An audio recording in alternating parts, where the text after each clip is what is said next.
আল্লাহ বলছে, বান্দা সত্যি সত্যি একদিন মৃত্যু যন্ত্রণা আসবে। মানুষের শুধু মৃত্যু হয় না, বরং মৃত্যুর পূর্বে মালাকুল মউত আজরাইল জান কবজ করার আগে একটা মৃত্যুর যন্ত্রণা শুরু হয়।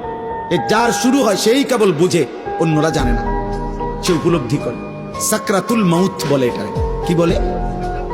মৃত্যু যন্ত্রণা।